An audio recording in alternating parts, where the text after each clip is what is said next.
watching अपना वतन। अस्सलाम वालेकुम and welcome to our show immigration to Europe. आज हम जैसे आपको पता है कि यूरोप के साथ हम लोग बात करते जा रहे हैं कि यूरोप में अगर कोई ऐसी स्किल्ड अपॉर्चुनिटीज हैं इमिग्रेशन के बारे में हमने आपसे डिस्कस किया। इमरान ने अपनी एक्सपर्टी हमें बताई इसके ऊपर कि इमिग्रेशन के हवाले से, स्टूडेंट वीज़ा के हवाले से और जॉब अपॉर्चुनिटीज के हवाले से यूरोप कहाँ पे स्टैंड कर रहा है। तो इमरान, हम अगेन डिस्कस तो साथ साथ कर रहे हैं। मुझे ये बताएं कि आज आप किधर मौजूद हैं? जी, मैं अपना पेरिस का टूर कंप्लीट करके वापस डेनमार्क आ चुका हूँ। और यहाँ पे इस वक्त मैं डेनमार्क के ही एक एक छोटा सा सिटी है, इसको बोलते हैं कुर्सुआ। ओके। हम पाकिस्तानी बेसिकली इसको कसूर बोलते हैं क्योंकि उससे मिलता जुलता है थोड़ा सा। ठीक है, तो, ठीक है। तो ये छोटा सा सिटी है यहाँ पे, वहाँ पे ठीक है। डेनमार्क में। चले चले, आई होप आपका टूर टू पेरिस, हमने वीडियोस देखी और हम देखे थे कि आपने बड़ा एंजॉय किया। It's very good. इंसान को अपने एक्सपीरियंस के लिए और पीआर के लिए और काम के लिए निकलना चाहिए। That's a very clear message. So या इमरान, ऑब्वियसली। हम स्टार्ट करते हैं कि आज हम बात करेंगे कनाडा में क्या अपॉर्चुनिटीज हैं पाकिस्तानियों के लिए। वो कौन सी कंपनीज हैं, वो कौन सी जगहें हैं जहाँ पे स्किल्ड और जो अंडर स्किल्ड हैं या जो इतनी स्किल्ड नहीं है वो कैसे अप्लाई कर सकते हैं। मुझे ये बताएं कि आप इतने टाइम से काम कर रहे हैं पाकिस्तान में, जो पाकिस्तानी हैं हमारे, वो कनाडा भी जाना चाहते हैं, तो ये बताएं कि कनाडा के कौन कौन सी शहरों में अपॉर्चुनिटीज हैं। I start with a very simple question कि क्या रूल्स रेगुलेशन होते हैं और कनाडा में कहाँ जाया जाए। जी ऑब्वियसली, कनाडा में जो फेमस ऑप्शंस हैं जैसे एक्सप्रेस एंट्री है, या फेडरल है, या क्यूबिक का है, या पीएनपी है, या वाईएनपी है, बहुत सारी ऑप्शंस हैं हम्म। जिसमें पॉइंट बेस्ड पे जो हाईली एजुकेटेड एप्लीकेंट्स हैं वो अप्लाई करते हैं और ठीक है। पॉइंट्स को कंप्लीट करते हैं। Then they have to wait, और उसका एक लॉन्ग प्रोसेस होता है जिसमें वो फिर अगर उनके पॉइंट्स कंप्लीट हैं तो वो सक्सेसफुल हो जाते हैं अपने प्रोसेस में। ठीक है। लेकिन आज मैं बात करना चाहता हूँ एक रूटीन से हटके एक प्रोग्राम इन्होंने लॉन्च किया था, इमिग्रेशन का प्रोग्राम, जो कि न्यू ब्रांसविक इनका एक प्रोविंस है, न्यू ठीक है। ब्रांसविक। ठीक है। न्यू ब्रांसविक में जो है इन्होंने, न्यू ब्रांसविक की गवर्नमेंट ने, क्योंकि न्यू ब्रांसविक एक सुनसान किस्म का एक सूबा है इनका, ओके। कनाडा का, ओके। जहाँ पे जहाँ पे लेबर की शॉर्टेज है और ठीक है। वर्कर्स जो है स्किल्ड है या अनस्किल्ड है उनकी शॉर्टेज है। तो इन्होंने परमिशन ली है बाकायदा गवर्नमेंट ऑफ न्यू ब्रांसविक से कि हमें वो जो कंडीशंस होती हैं किसी भी वर्क परमिट के लिए, ठीक है। फॉर एग्जांपल अगर हम वर्क परमिट किसी अगर हम इंटरनेशनल मोबिलिटी प्रोग्राम के अंदर फॉर एग्जांपल जो है वो अप्लाई करते हैं और उसमें हमें कोई जॉब ऑफर लेटर मिलता है जो कि LMIA, labour market impact assessment, जिसका जरूरी होता है, वो चीजें करने के बाद हमें आइट्स भी करना पड़ता है और बहुत सी कंडीशंस होती हैं जो कि फुलफिल करने के बाद एक आपको एक IRCC में आप अपनी एप्लीकेशन जो है वो एप्लीकेशन जमा करवाते हैं। ठीक है। लेकिन न्यू ब्रांसविक में उन्होंने इस चीज को एक्सेप्ट करवाया कि हमें शॉर्टेज है, अगर हम इन फॉर्मेलिटीज को पूरा करने के लिए बैठेंगे ना तो एक तो ये बहुत मुश्किल होगा कि यहाँ पे जो ऑलरेडी कनाडा में रहने वाले लोग यहाँ पे आके काम करना नहीं चाह रहे, तो बाहर से जो लोग हैं उनका इंटरेस्ट कैसे डेवलप होगा। तो LMIA जो लेबर मार्केट इम्पैक्ट असेसमेंट है उसकी कंडीशन इसमें नहीं है, इसमें आइट्स की कंडीशन जो है वो नहीं है, ठीक है। और सबसे बड़ी बात इसमें बैंक स्टेटमेंट की कंडीशन नहीं है। अच्छा, ठीक है। इमरान, ये तो हम स्टेप बाय स्टेप पूछेंगे कि क्या है क्या नहीं, बट अब ये बताएं कि आपने बताया न्यू ब्रांसविक।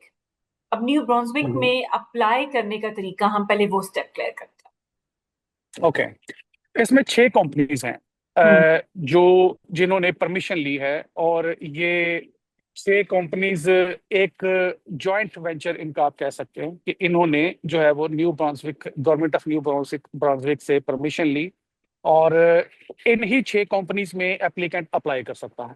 ओके। इसके अलावा न्यू ब्रांसविक की किसी भी कंपनी में कोई अप्लाई करेगा तो वो NBCWPP, जिसको हम कहते हैं New Brunswick critical worker pilot programme, ठीक है। ये बेसिकली क्रिटिकल, नाम ही क्रिटिकल है, जिस तरह हमारे पेशेंट क्रिटिकल हो जाते हैं, तो वो एब्सोल्युटली।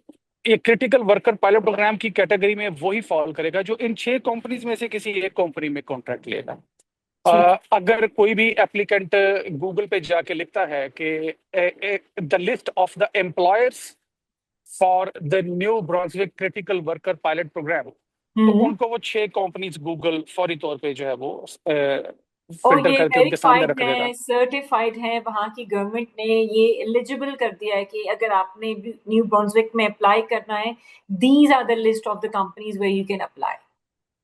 Exactly exactly. और परफेक्ट। उनमें से फेमस 2-3 हैं, एक कुक एक्वाकल्चर है, एक मकेन फूड है, और एक जो है जेडी आयरविंग है। इस तरह की अच्छा। 6 कंपनीज हैं। इनको लिस्ट वहां से मिल जाएगी जिसने भी अप्लाई करना है गूगल से। तो ठीक है। इन 6 कंपनीज में से ही हमने किसी एक कंपनी में एट ए टाइम एक ही कंपनी में अप्लाई कर सकते हैं, और उनके करियर की वेबसाइट के करियर में जाके हम्म। जॉब लिस्टिंग उन्होंने दी होती है, तो जो जिसमें आप फॉल करते हैं आप उस जॉब को सिलेक्ट करें और उसमें ठीक है। अप्लाई करें। ठीक है। सो मुझे ये बताएं कि अगेन हम अगर इससे मैं मिलता हुआ सवाल ही करूं इमरान के, अब आपने कहा ये स्किल्ड और अनस्किल्ड लोगों दोनों के लिए, बट बात आ जाती है बजट के ऊपर, पैसों के ऊपर। तो मैं और भी सवाल हैं इससे जुड़े हुए जो हम करना चाहते हैं, बट सबसे मेजर सवाल होता है कि आपका बैंक स्टेटमेंट कितनी हो, आप कितने रिसोर्सफुल होंगे, तभी आपको ब्रॉन्जविक में जॉब मिल सकती है। मिनिमम डिग्री क्या होगी, मैक्सिमम डिग्री क्या हो सकती है, क्योंकि अगर हम स्किल्ड की बात करें तो बताएं और अनस्किल्ड का कहें तो बताएं। इसमें एज सच जिस तरह हम फेडरल की या एक्सप्रेस एंट्री की या क्यूबिक की या किसी भी प्रोविंस की बात करते हैं, इतना इतनी ज्यादा कंडीशंस भी नहीं है, और इसमें तो बैंक स्टेटमेंट बिल्कुल भी नहीं चाहिए, क्योंकि ओके। इसमें एम्प्लॉयर एम्प्लॉयर रिस्पॉन्सिबिलिटी लेता है। फॉर एग्जांपल, सबसे पहले आप जॉब एक अपनी सिक्योर करते हैं इन 6 ठीक है। कंपनीज में से किसी एक कंपनी में। ठीक है। उसके बाद अगर आपको जॉब ऑफर लेटर मिल जाता है, then the rest of the responsibility is on the employer. Next जो प्रोसेस है वो एम्प्लॉयर खुद से हैंडल करेगा। फॉर एग्जांपल, सबसे पहले उसको आईटीए जो है वो इशू होगा, फिर नॉमिनेशन सर्टिफिकेट उसको इशू किया जाएगा। देन ठीक है। गवर्नमेंट ऑफ न्यू ब्रुंसविक में वो ऑनलाइन पोर्टल पे वो सबमिट होगा। उसकी एम्प्लॉयर ही फीस जमा करवाएगा, जो 200 से $250 बनती है वो एम्प्लॉयर ही करवाता है। उसके बाद इनको जो है वो सेटलमेंट प्लान एक सबमिट करवाना पड़ता है, वो भी with the help of employer ही आप सबमिट करवाते हैं। और सेटलमेंट प्लान जो होता है ना, वो बेसिकली आपके सारे एक्सपेंडिचर्स को कवर करता है, एंड तो these expenses are also covered by the employer. Okay. So okay. उसके बाद आपको एक T13 इशू हो जाता है। T13 जब आपको फाइनली इशू होता है, then you have to submit your application to IRCC। और उसके बाद आपको जो है वो 5 साल का ये प्रोग्राम होता है, then can leads to words permanent residency. Okay. तो ये इनके स्टेप्स हैं जिनको फॉलो करना हो। ठीक है। तो कोई सो बैंक इमरान, स्टेटमेंट इसमें नहीं चाहिए आपको। ये तो बहुत बड़ा बेनिफिट है जिसमें बैंक स्टेटमेंट नहीं चाहिए। तो मुझे ये बताएं कि वो जो कंपनी है, जब आप उनके करियर्स पे जाते हैं, या हर कंपनी का एक वेबसाइट पे करियर का लिखा होता है, you can apply the openings and opportunities that they offer. मुझे ये बताएं, इसके इसके स्पेसिफिक जॉब्स के लिए हमें जो रूल्स रेगुलेशन फॉलो करना पड़ेंगे वो उस कंपनी के ही होंगे, उसमें कोई एजेंट तो दरकार नहीं होगा ना? नहीं, इसमें टिपिकली हम अगर बात करें ना, तो कनाडा में जो, पाकिस्तान में तो एजेंट एक नाम होता है, कनाडा में हम उसको बोलते हैं RCIC। ओके। RCIC जो होते हैं वो रजिस्टर्ड होते हैं, और वो क्योंकि इमिग्रेशन के पॉइंट ऑफ व्यू से जितनी ज्यादा ऑप्शंस कनाडा में है, वो एक कंसल्टेंट या एजेंट के बस की बात नहीं होती। उसको एक प्रोफेशनली एजुकेटेड IRCC ही हैंडल कर सकता है, ओके। RCIC सॉरी, RCIC ही हैंडल कर सकता है। और उसमें जो है वो ज्यादातर लोग जो है वो RCIC की हेल्प तब लेते हैं जब उन्होंने एक्सप्रेस एंट्री वगैरह इस तरह के किसी प्रोग्राम में अप्लाई करना होता है। ठीक है। तो हाँ, ठीक है। यहाँ पे एजेंट की तो ऐसे जरूरत नहीं है, लेकिन माइट बी पॉसिबल कि कंटेंट राइटर की आपको जरूरत पड़ जाए।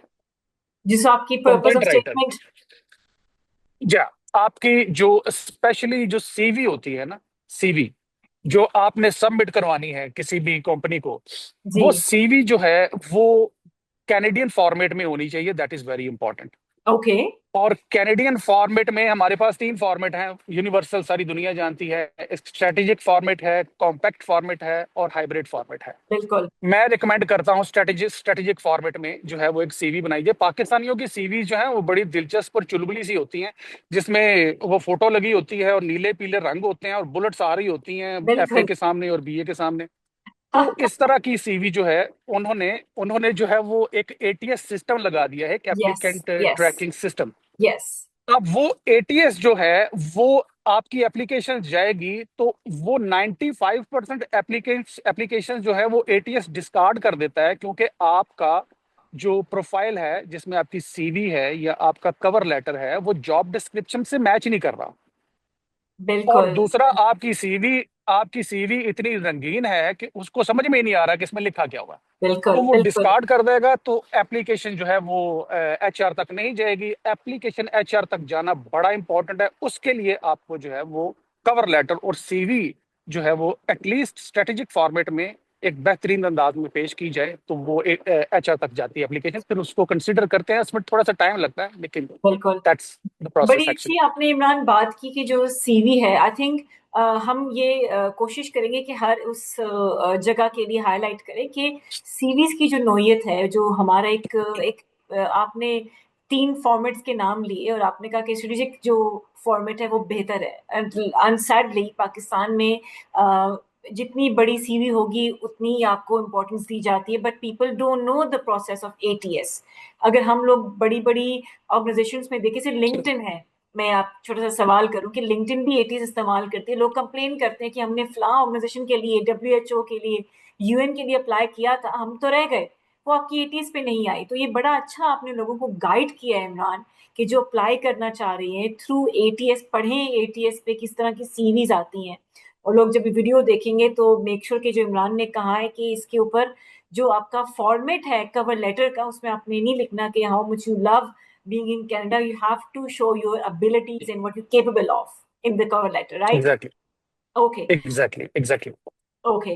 अच्छा इमरान, अब ये बताएं कि आपने कवर लेटर बता दिया, रेज्यूमे बता दी, आइल्स का क्या वहां पे स्कोप है? आइल्स का होना, कितने बैंड्स का होना, व्हाट्स दैट क्राइटेरिया? कुछ जॉब पोजीशंस के लिए ऑब्वियसली है, कुछ जॉब हम्म। पोजीशंस के लिए। लेकिन अगर हम अनस्किल्ड या जनरल वर्कर की बात करते हैं, तो यहाँ पे भी इसको एग्जेम्प्ट कर दिया गया है आर्ट्स को। For okay. एग्जाम्पल, उन्होंने यही नहीं कहा कि आर्ट्स की कंडीशन को रिमूव करें, उन्होंने यहाँ तक कहा है कि यहाँ पे जो हमारा एम्प्लॉय आएगा उसको एम्प्लॉयर की तरफ से 200 घंटों की इंग्लिश ट्रेनिंग एक फ्री दी जाएगी, जो कि वर्किंग इन्वायरमेंट के लिए जरूरी होती है। वो 200 घंटों की ट्रेनिंग उसको जाते ही वो देंगे। और ऑब्वियसली अगर 200 घंटे की ट्रेनिंग तो उसको दी जाएगी जिसने आर्ट्स नहीं किया हुआ। बिल्कुल। जैसे for example cook aquaculture company है, ये ज्यादातर जो है इनका सी साइड पे इनका वर्क होता है। इसमें जॉब्स निकलती हैं फिश प्रोसेसिंग वर्कर्स की ओके। या स्कूबा स्कूबा डाइवर्स की, और यार्ड क्रू वर्कर्स होते हैं यहाँ पे। और दूसरी बहुत सी लिस्ट अगर आप चेक करेंगे तो बहुत बेशुमार यहाँ पे जॉब पोजीशंस निकलती हैं, स्पेशली मैकेन फूड्स में। हम्म। तो वहां पे इंग्लिश लैंग्वेज को सीखने के लिए प्लेटफॉर्म भी आपको एम्प्लॉयर प्रोवाइड करता है। आपको उसके लिए आर्ट्स की जरूरत नहीं होती। कुछ जॉब पोजीशंस के लिए होती है, जो कि हम्म। जिसको हम व्हाइट कॉलर जॉब्स कह देते हैं फॉर एग्जांपल। ठीक है। उसमें आपको मिनिमम 5.5 जनरल आइट्स में जो है वो करना पड़ता है, और फिर ठीक आप है। उनको कंसीडर करते हैं। ठीक है। ठीक है। तो यानी कि कहीं पे एग्जेम्प्टेड हैं जो कि अनस्किल्ड हैं, वो वहां पर जाकर अप्लाई कर, उनको जो एम्प्लॉयर है वही प्रोवाइड करेगा। अच्छा, थोड़ा सा हाँ, इमरान अगर मैं एक दो सवाल पीछे जाऊं तो वो वेबसाइट या वो जो आपने इस पे लिस्ट ऑफ कंपनीज आती हैं, वो जरा दोबारा एक क्लियरेंस के लिए रिपीट करते हैं। बेसिकली ये जो हम NBCWPP New Brunswick critical worker pilot program Google पे जाकर सर्च करते हैं ना, ठीक है। तो उसमें हम मांगते हैं गूगल से कि एम्प्लॉयर्स की लिस्ट दे दो। वो 6 एम्प्लॉयर्स की आपको लिस्ट दे दो, परफेक्ट। जिसमें दो तीन के नाम मुझे इस वक्त जुबानी याद है, जैसे कुक एक्वाकल्चर है, मकेन फूड है, और ठीक है। जो है JD एरविंग है। ये ठीक है। कंपनीज है, तीन मजीद कंपनीज हैं। ठीक है। यहाँ पे उनकी उनकी कंपनी की वेबसाइट पे जाना है। सिंपल ठीक सिंपल है। कंपनी की वेबसाइट पे जाना है। ठीक है। कंपनी की वेबसाइट पे करियर का एक उनका लिंक होता है। ठीक है। उस करियर के लिंक पे जितनी भी जॉब इस वक्त लिस्टेड हैं वो जो है वो नजर आ जाएगी। ठीक है। उन्हीं जॉब्स के ऊपर आपने अप्लाई करना है और करते रहना है जब तक कि आपको जो है वो जॉब ऑफर लेटर मिल नहीं जाता। मिल नहीं जाता। कई दफा एक माइनर से इंटरव्यू भी कर लेते हैं आपका, हम्म। और आपके साथ एक टाइम स्लॉट डिसाइड करते हैं, उसमें आपका छोटा सा इंटरव्यू भी कर लेते हैं। ओके। और कई दफा नहीं भी करते। अगर आप जॉब ऑफर लेटर ले लेते हैं तो फिर उसके बाद का जो बाकी का प्रोसेस है, जो एक हमने डिस्कस किया था कि जो ITA है, ये नॉमिनेशन सर्टिफिकेट है, सेटलमेंट प्लान है, T13 है, देन ये प्रोसेस जो है वो फिर ऑटोमेटिकली एम्प्लॉयर आपकी इसमें हेल्प करता है और आपको इसको गाइड करता है। इसके लिए परफेक्ट है। किसी एजेंट की जरूरत नहीं होती। परफेक्ट है। अच्छा इमरान, अगर हम बात करें, आपने बड़ा ब्रीफली एक्सप्लेन कर दिया कि ये वेबसाइट्स हैं, ये 6 कंपनीज हैं, सर्टिफाइड हैं। अब मुझे ये बताएं अगेन, अगर अगर मैं अनस्किल्ड हूँ, I I might not have an experience, तो मिनिमम से मैक्सिमम एक्सपीरियंस कितना हो कि आप इस कैटेगरी में से दोनों जो है वो आ सकते हैं, स्किल्ड और अनस्किल्ड? एक्सपीरियंस है जी हाँ। एक्सपीरियंस एक्चुअली जब हम यहाँ पे अप्लाई करते हैं जॉब के लिए, तो एक उनका एक पोर्टल है जिसमें आपने अपनी बेसिक इंफॉर्मेशन सबमिट करवानी होती है। फॉर एग्जांपल हम ठीक है। कुक एक्वाकल्चर की बात कर लेते हैं, जहां पे जो लिखा होता है ना, if you have, for example जब हम एक्सपीरियंस की बात करते हैं ना, तो एक्सपीरियंस में इफ यू हैव, अगर आपका है तो आप वो मेंशन कर दें। अगर ठीक नहीं है। है तो आइए हम आपको उसकी ट्रेनिंग दे देंगे। ठीक है। अब फॉर एग्जांपल अगर किसी ने जो है वो वेयर हाउस पे काम करना है, तो उन्होंने ये तो नहीं देखना कि तुम ये पैलेट कैसे उठाते हो या कितना तुम्हारा एक्सपीरियंस है, वो वहां जाके भी उसको सिखा सकते हैं। सिखा सकते हैं, हाँ, वेरी गुड। कुछ जैसे इलेक्ट्रिशियंस हैं, इलेक्ट्रिशियंस से वो मांगते हैं कि आपका जो है वो इंडस्ट्रियल इलेक्ट्रिशियन जो होते हैं, बेसिक उनके लिए नॉलेज। वो मांगते हैं कि आपका, हाँ, बेसिक नॉलेज भी और एक्सपीरियंस भी, कि आपका जो है ना एक्सपीरियंस इसमें कितना है। कुछ ठीक है। जगहों पे एक्सपीरियंस इंपॉर्टेंट होता है, लेकिन जब आप जॉब को हिट करेंगे, जो जॉब आपके सामने आई है, उसमें वो क्लियरली मेंशन करेंगे कौन सी जॉब में एक्सपीरियंस होना जरूरी है और किस में जरूरी नहीं है। वो ठीक भी है। उनको नजर ठीक आ है। जाएगा। ठीक है। अच्छा तो मुझे ये बताएं कि कौन से डॉक्यूमेंट्स की जरूरत पड़ सकती है सबमिशन के लिए, अप्लाई करने के लिए, ताकि जो हमारे नाज़रीन सुन रहे हैं जो न्यू ब्रांसविक में अप्लाई करना चाहते हैं उन डिफरेंट लिस्टेड कंपनीज में, तो कौन से डॉक्यूमेंट्स दरकार होंगे? मैं तो रिकमेंड करता हूँ कि यहाँ पे जो है वो मिनिमम हाई सेकेंडरी स्कूल जिन्होंने पास किया है वो अप्लाई करो, मिनिमम। ठीक है। ठीक है, ये मिनिमम रिक्वायरमेंट वैसे एजुकेशन की तो उन्होंने कोई नहीं रखी हुई कि हम्म। कितनी रिक्वायरमेंट होगी, क्योंकि जो जो लेबर सेक्टर या जिसको हम कह सकते हैं अनस्किल्ड सेक्टर जिसको हम कहते हैं, ठीक उसके है। लिए वो क्वालिफाइड बंदा नहीं मांगते। वो ये नहीं कहते कि आपने यहाँ पे आके अगर जो है ना वो सैनिटेशन वर्कर का काम करना है, सफाई करनी है, उसके लिए आपके पास मास्टर डिग्री होनी चाहिए, ये नहीं कहते वो उसके लिए फिर उसी कैलिबर के एप्लीकेंट को जो है ना वो एंटरटेन करते हैं फिर से। तो ठीक उसमें है। एजुकेशन मिनिमम जो मैं समझता हूँ कि जिसके पास इंटर लेवल की एजुकेशन पाकिस्तान में है, तो हम्म। उसको वो थोड़ा सा इंप्रेसिव हो सकता है कि अगर उसको इंटरव्यू कॉल करते हैं तो उसको हम्म। थोड़ी बहुत इंग्लिश आती होती है, जिसमें वो यस नो मैनेज कर कर सकता है और सकते हैं। अपनी बात समझा सकता है और समझ सकता है। या तो तो क्या ये थोड़ा इमरान? सा जो है जी जी, go on. No, you continue okay. Please. तो मैं ये जानना चाह रही थी कि अब देखिए, स्किल्ड अनस्किल्ड आपने बड़ा अच्छा बताया, तो क्या कोई सैलरी का जो डिफरेंस है वो स्किल्ड अनस्किल्ड के ऊपर होगा? अगर मेरा मास्टर है, अगर मास्टर के मुताबिक कोई जॉब है और उन 6 लिस्टेड कंपनीज में है, तो क्या एक्सपीरियंस और सैलरी उस हिसाब से ही पे होगी? जी बिल्कुल उसी हिसाब से पे होगी। स्किल्ड की ऑब्वियसली सैलरी ज्यादा होती है। अनस्किल्ड जो है जनरल वर्कर जिसको हम बोलते हैं, यहाँ पे न्यू ब्रांसविक में एक मिनिमम सैलरी क्राइटेरिया है जिसको बोलते हैं $15 पर आवर। ओके। वो उनको मिलता है 7.5 या 8 घंटे का। लेकिन अगर हम बात करते हैं, फॉर एग्जाम्पल कोई इलेक्ट्रिशियन है या कोई अकाउंटेंट है, हम्म। अभी न्यू ब्रांसविक में हमारे एक जाने वाले थे जो associate of cost and management account उन्होंने किया हुआ था ACM में, और अच्छा। उनकी वहाँ पे हायरिंग हुई थी और वहाँ पे वो गए थे। वो उनकी सैलरी जो है वो निस्बतन अ, ये जो जनरल वर्कर है इनसे बहुत ज्यादा थी। बहुत अच्छी सैलरी पे वो गए थे। वो $15 तो नहीं, वो तकरीबन $35 पर आवर के हिसाब से उनकी सैलरी करते थे। यानी कि एक ब्रैकेट उन्होंने तो ऑलरेडी दे दी है कि with masters this is going to be 30, 50, 40 और व्हाटएवर, एंड विदाउट या मास्टर्स इंटर लेवल ये है। अच्छा, सबसे इंटरेस्टिंग सवाल कि जब हम किसी भी मुल्क में जाते हैं, जगह पे हम अपना ये ढूंढ रहे होते हैं इस वक्त at the moment new Brunswick में आपको एशिया के कौन से ममालिक से लोग नजर ज्यादा आते हैं? वहां पे ये जॉब अपॉर्चुनिटीज हैं भी इसलिए इतनी ज्यादा कि वहां पे लोग नजर ही बहुत कम आते हैं, इतना ठंडा सूबा है। ठीक है। और हाँ, वहां पे जो है इस वक्त जब से ये प्रोग्राम शुरू हुआ है 2020 से, और यहाँ पे फिर जो है वो बहुत से इंडिया, पाकिस्तान और श्रीलंका से जो इमिग्रेंट्स है वो वहाँ पे गए हैं। और हम्म, इस वक्त ज्यादा नेटिव कैनेडियंस के निस्बत यहाँ पे फॉरेनर्स की तादाद जो है वो ज्यादा देखने को मिलती ज्यादा है। देखने लेकिन को चूंकि मैंने पर्सनली विजिट नहीं किया हुआ न्यू ब्रांसविक को, तो मैं मिलता। उसके बारे में कोई हतमी तौर पे कह नहीं सकता। यहाँ की सड़कों पे घुमा फिरा नहीं हुआ हूँ कि यहाँ पे कौन से लोग घूमते फिरते नजर आते हैं। बिल्कुल लेकिन बिल्कुल। जितनी जितनी ठंड पड़ती है तो हो सकता है कम ही तादाद हो लोगों की वहां पे। कम ही तादाद जो हो। इतनी कंडीशंस कम है, ना LMIA है, ना आइट्स है, ना फंड्स मांगते हैं, ना हाई एजुकेशन मांगते हैं, उल्टा ये सारी चीजें प्रोवाइड करते हैं कि आए जी आप यहाँ पे जो है वो आए और हम आपकी हेल्प करते हैं। यानी कि इस जगह पे जाने के लिए वही लोग मेंटली अपना प्रिपेयर करें। अगेन, हम लोग इंडोर्स नहीं करते कोई भी जॉब। हम आपको गाइड कर सकते हैं, बिकॉज हमें बहुत लोग इस शो के देखने के बाद हमसे कांटेक्ट करते हैं कि अनस्किल्ड लोगों के बारे में बताएं।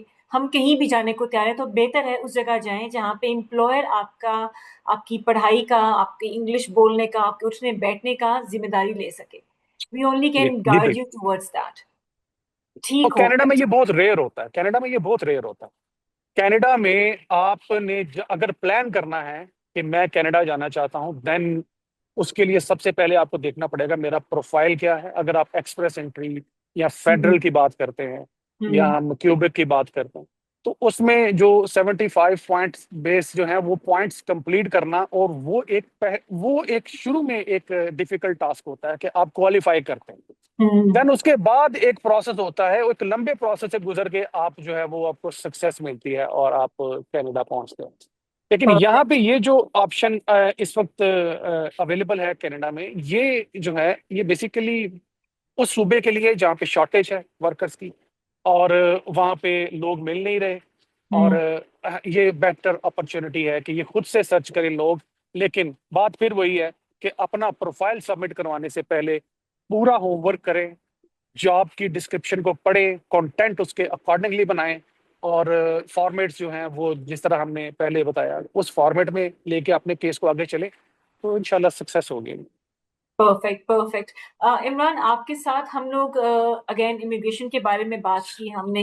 कनाडा में बहुत लोगों का रुझान है जाने का। इस पे एक अलग ही पूरा सेगमेंट होगा, बिकॉज वहाँ की इमिग्रेशन बहुत स्कोप था। हम देख रहे थे काफी लोग क्यूबेक, सस्कैचुअन, कहाँ कहाँ पे लोग भागे हैं वहाँ पे, पाकिस्तानी स्पेशली इमिग्रेशन के अंदर। तो वो उनका भी एक बहुत बड़ा ही स्कोप था, हम वो भी कवर करेंगे। एनीथिंग रिलेटेड टू दिस, ताकि फिर मैं एक क्लोजिंग करूँ फिर।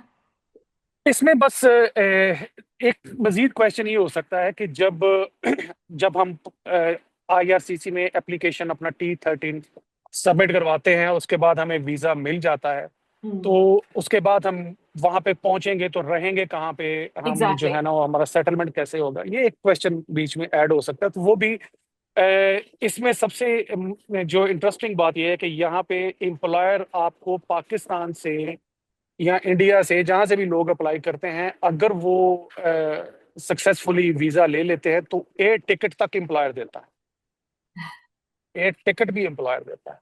और ये जो गाइड है ना, guide to New Brunswick critical worker pilot programme, मैं ये सजेस्ट करूंगा अपने पाकिस्तानी बहन भाइयों को वो इसको डाउनलोड करें और उसको थारोली पढ़ें। हम्म। उसमें बहुत सी बातें ऐसी हैं जिसको अभी हम पूरा डिस्क्राइब करेंगे तो उसके लिए हमें जो है ना मजीद 1 घंटा चाहिए। ओके लेकिन ओके। ये उन पे जोड़ते हैं कि वो उसको डाउनलोड करें, उसको पढ़ें। उसमें एक एक चीज स्टेप बाय स्टेप लिखी हुई है कि आपने किस तरह करना है।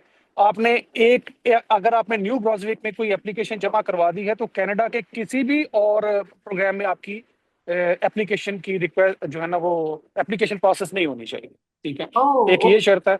दूसरा उसमें कि उन्होंने आपको उस गाइड टू न्यू प्रोजेक्ट में खुद से सिक्योर कर दिया हुआ कि आपने फ्रॉड से कैसे बचना है, कि लोग जो आपको जो है वो एजेंट से आपने कैसे बचना है और किस तरह आप डायरेक्ट अप्लाई कर सकते हैं, वो भी उस गाइड में उनको नजर आएगा। तो ये ओके। वर्ड याद रख ले, guide to New Brunswick critical worker pilot programme, इसको डाउनलोड कर ले बस और इसको पढ़े। परफेक्ट। एक परफेक्ट। डेढ़ हफ्ता इसको पढ़े, पढ़ने के बाद फिर इसको अपने प्लान को एग्जीक्यूट करें। बिल्कुल ठीक है। और अगर हम भी अपने ऑडियंस को यही कहते हैं, काफी लोग कमेंट्स भी करते हैं, इमरान आप भी साथ साथ उनको जरूर गाइड करते हैं जो हम देख रहे होते हैं, अगर तो इसके रिलेटेड कोई भी क्वेरी होती है किसी की, feel free to get to let us know. We will definitely answer you back. Imran तो हर वीडियोस पे अपने साथ साथ लोगों को गाइड भी कर रहे थे, ये देख लें ये देख लें, वीडियो देखें, प्रॉपर देखें। अगर कोई सवाल आपको लगता है कि जिसमें कोई हमारी तरफ से कुछ रह गया हो या हमने कवर ना किया हो, वो आप इमरान से डायरेक्टली कमेंट सेक्शन में पूछ सकते हैं। Understood। ठीक है। इमरान अगेन वही वाली रस्म हम दोबारा करते हैं, बिफोर वी गो एक ग्लिम्स दिखाएं, फिर हम आपसे अलविदा कहते हैं। जी हाँ, मैं यहाँ पे अब हल्की हल्की सी ठंड होना शुरू हो गई है, तो इस वजह से जो है थोड़ा सा विंडी भी है हाँ जी। इन्वायरमेंट। हाँ जी। तो ये एक करसोआ सिटी में, ये मैं इस वक्त एक बीच पे था।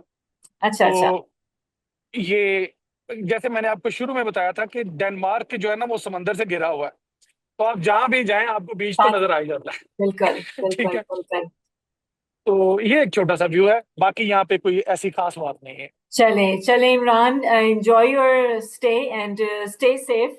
थैंक यू अगेन इमरान, और इंशाल्लाह थैंक अगले यू। वीक आपसे फिर मुलाकात करते हैं। हम अपने जी ऑडियंस को, इंशाल्लाह। उन लोगों को जो इमिग्रेशन टू यूरोप या डिफरेंट ममालिक में, हम डिफरेंट चीज़ों को भी कवर करेंगे। इमिग्रेशन है, स्टूडेंट वीज़ा है, जॉब अपॉर्चुनिटीज़ हैं, वो हम साथ साथ कवर भी करेंगे। वंस अगेन इमरान, अपना बहुत बहुत ख्याल रखें, फिर दोबारा मुलाकात होगी आपसे। टिल देन, अल्लाह हाफिज।